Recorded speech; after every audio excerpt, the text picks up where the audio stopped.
तो देखिए समांतर श्रेणी,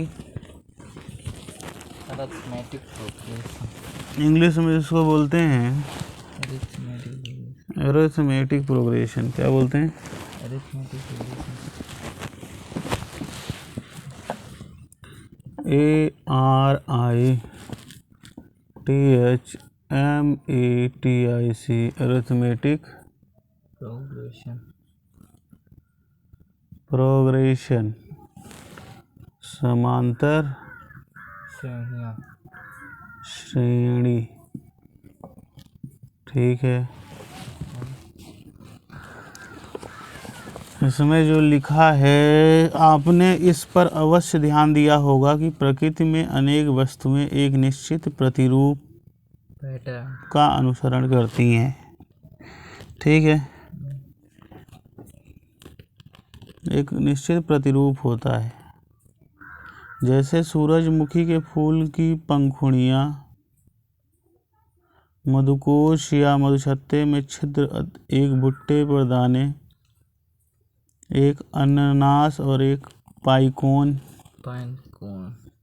कोन पर सर्पित इत्यादि। सूरजमुखी के फूल की पंखुड़ियाँ, मधुकोश या मधुछत्ते में छिद्र, एक भुट्टे पर दाने, लगा रहता है दाना, भुट्टे पर दाना ऐसे लगा रहता है। हाँ। पैटर्न बना रहा होता है ना, ये हाँ। फिर ये मधु। और क्या? सूरजमुखी के फूल की पंखुड़ियाँ, मधुकोश या मधुछत्ते में छिद्र, एक भुट्टे पर दाने, एक अनानास और एक पाइकोन। अब हम अपने दैनिक जीवन में आने वाली प्रतिरूपों की ओर देखते हैं। ऐसे कुछ उदाहरण हैं। रीना ने एक पद के लिए आवेदन किया और उसका चयन हो गया। रीना ने क्या किया? एक पद के लिए आवेदन दिया। कि वो क्या कुछ बनना चाहती है, और उसका क्या हो गया? चयन। उसे यह पद रुपये 8,000 के मासिक वेतन और 500 के वार्षिक वेतन की वृद्धि के साथ दिया गया। वो क्या हुआ? यह पद 8,000 महीना देगा। कितना देगा? 8,000। और उसका वृद्धि कितने का होगा? 500। तो पहले साल 8,000 पाएगी, हर वर्ष कितने की वृद्धि होगी? 500 की। तो 8500 हो जाएगा। हाँ। फिर 9,000। तो ये एक पैटर्न बन रहा है कि नहीं बन रहा है? हाँ। ठीक है। एक सीढ़ी के डंडों की लंबाई नीचे से ऊपर की ओर एक समान रूप से 2 सेंटीमीटर घटती जाती है। जैसे मान लो एक सीढ़ी है, सीढ़ी में क्या लगा है? डंडी। ये सीढ़ी और ये डंडी है। ठीक है, तो डंडी 1, डंडी 2, डंडी 3, डंडी 4। तो डंडी की लंबाई क्या होती जा रही है? 2 सेंटीमीटर घटती जा रही है। मान लो ये 10 थी तो ये 8 सेंटीमीटर, फिर 6 सेंटीमीटर, फिर 4 सेंटीमीटर। ठीक है, क्लियर है? हाँ। कहीं पे कोई दिक्कत है? नहीं। देखिए आकृति, सबसे नीचे वाला डंडा 45 सेंटीमीटर का, ये कितने का है? 45। फिर नीचे से दूसरे डंडे की लंबाई 43, फिर 41, फिर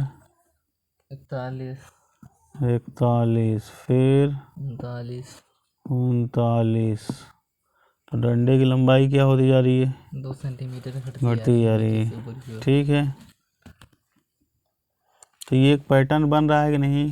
कि हर 2 सीढ़ी के बीच की जो दूरी है, वो कितने दूरी का अंतर है, वो कितने का है? 2 का। अंतर मतलब बड़े में से छोटा घटा दो। ठीक है। किसी बचत योजना में कोई धनराशि प्राप्त, क्या लिखा है? किसी बचत योजना में कोई धनराशि प्रत्येक 3 वर्षों के के बाद स्वयं की 5/4 गुनी हो जाती है। रुपये 8,000 के निवेश की 3, 6, 9 और 12 वर्षों के बाद परिपक्वता राशियाँ रुपयों में क्रमशः 10,000, 12,500, 15,625 और 19,531.25 हैं। क्या लिखा? किसी बचत योजना में कोई धनराशि प्रत्येक 3 वर्षों के बाद स्वयं की 5/4 गुनी हो जाती है। कोई बचत योजना है, ठीक है। कोई धनराशि प्रत्येक 3 वर्षों के बाद स्वयं की 5/4 गुनी हो जाती है। 5/4 गुनी हो जाती है।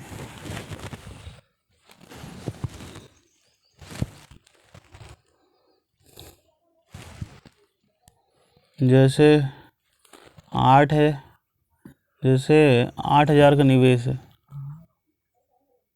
8,000 के निवेश 8,000 के निवेश की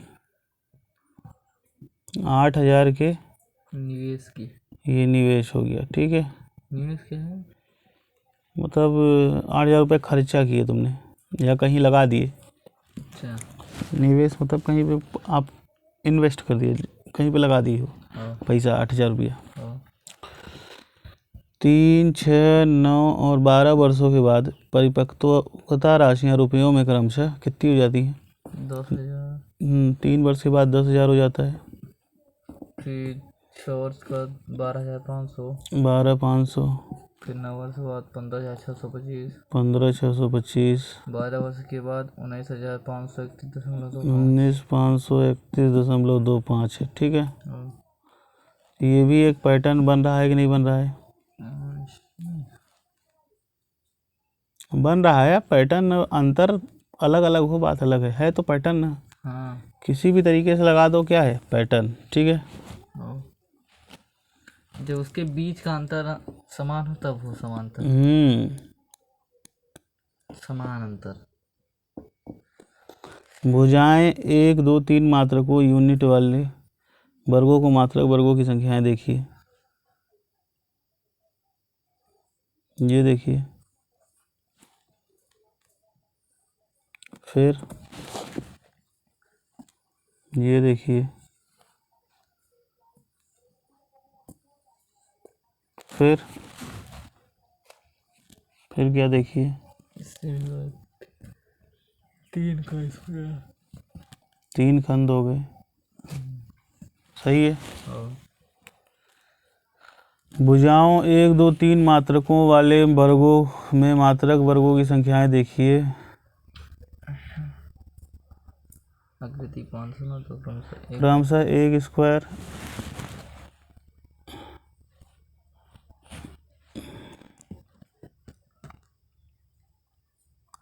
वर्ग कितने हैं इसमें? 1 है।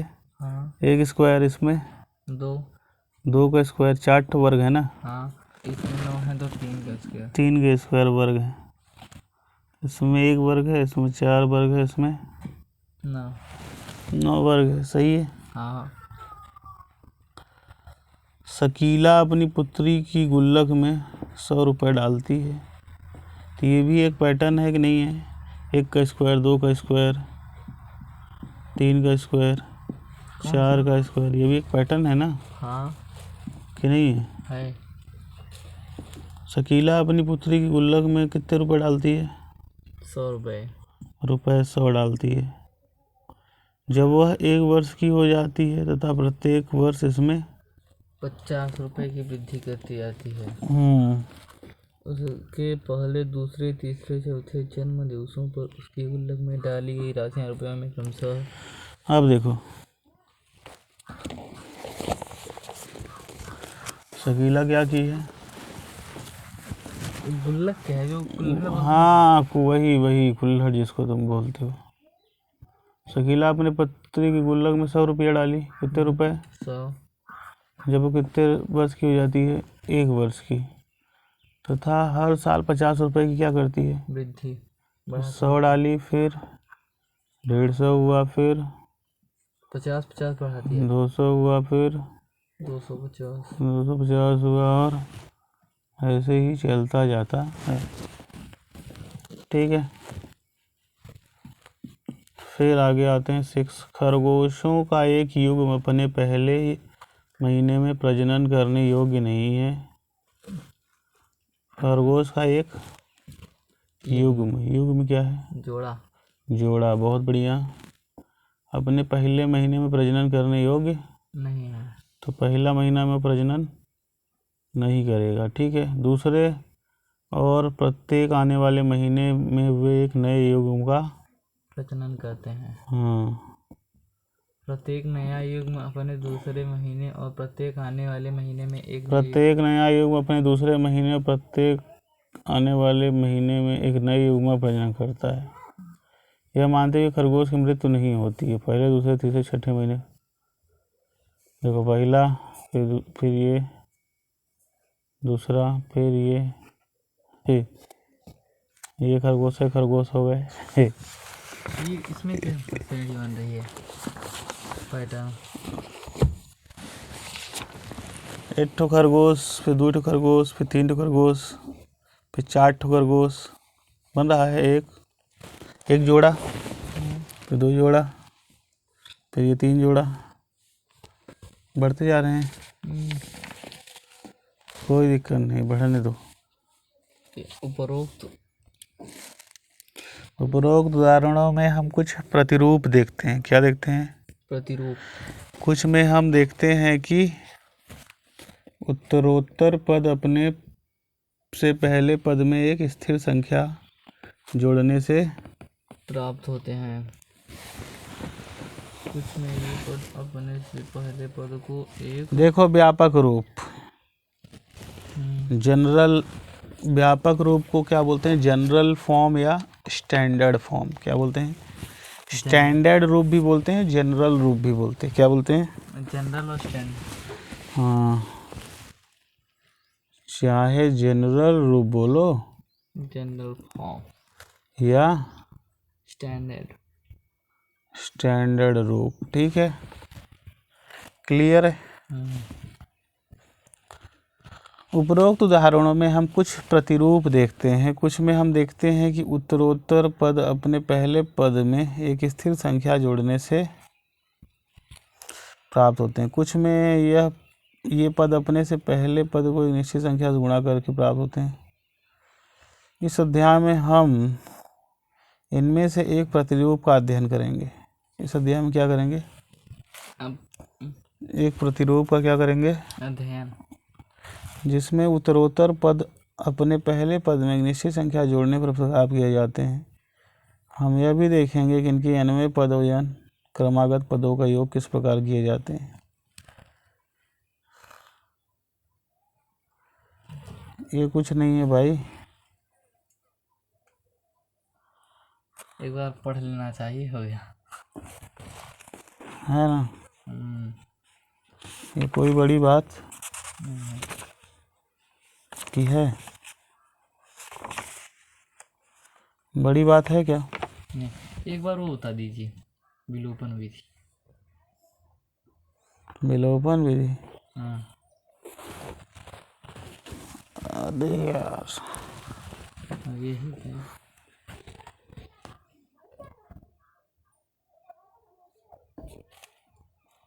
इस अध्याय में हम इनमें से एक प्रतिरूप का अध्ययन करेंगे जिसमें उत्तरोत्तर पद अपने से पहले पदों में से एक निश्चित संख्या जोड़ने पर प्राप्त किए जाते हैं।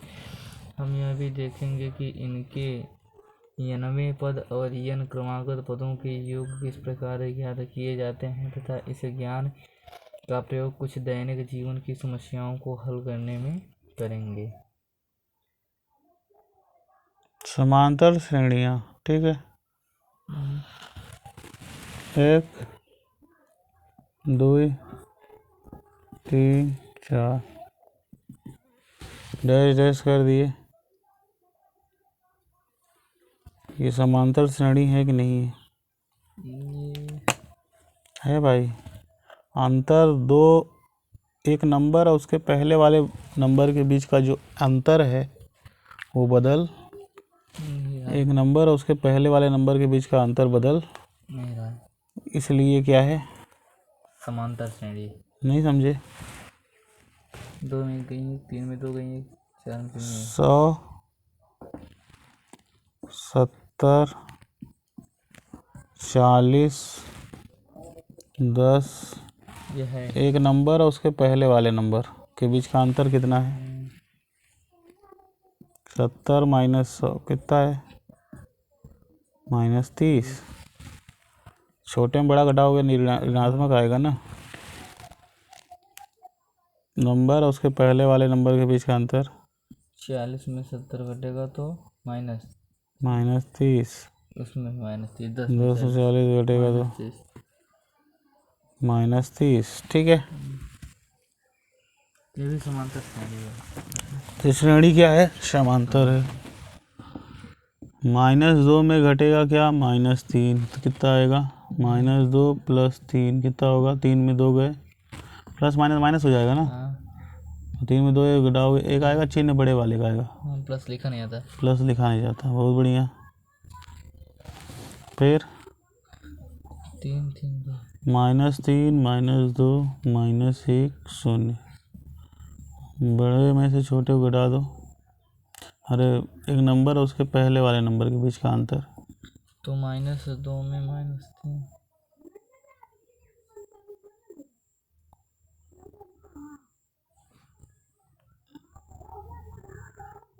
अच्छा ये एक का आया, और इसमें भी देखो -1 में घटा दो किसको? -2 को, तो -1 + 2 प्लस माइनस माइनस 2 में गए 1। तो ये भी समांतर श्रेणी है कि नहीं है। जब एक नंबर और उसके पहले वाले नंबर के बीच का अंतर समान हो तो उसे समांतर श्रेणी कहते हैं। समांतर श्रेणी कहते हैं। क्लियर है? हाँ कहीं कोई दिक्कत है? अभी नहीं।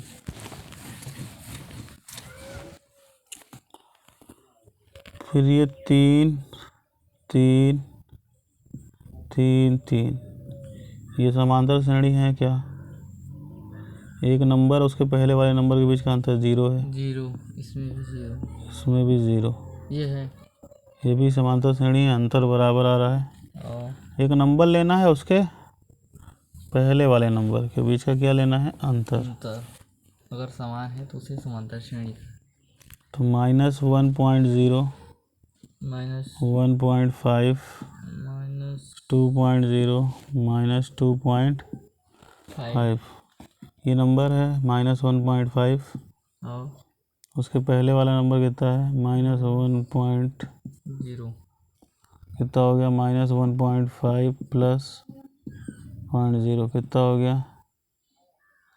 -0.5 आएगा कि नहीं आएगा? -0.5 हाँ 0.5 -0.5। उसमें भी है। क्लियर है? और कहीं कोई दिक्कत है? नहीं। सूची में प्रत्येक संख्या एक पद कहलाता है, टर्म। ये देखो, ये जो संख्या है ना, ये पहला टर्म कहलाएगा, पहला पद। ये दूसरा पद, ये तीसरा पद, चौथा पद,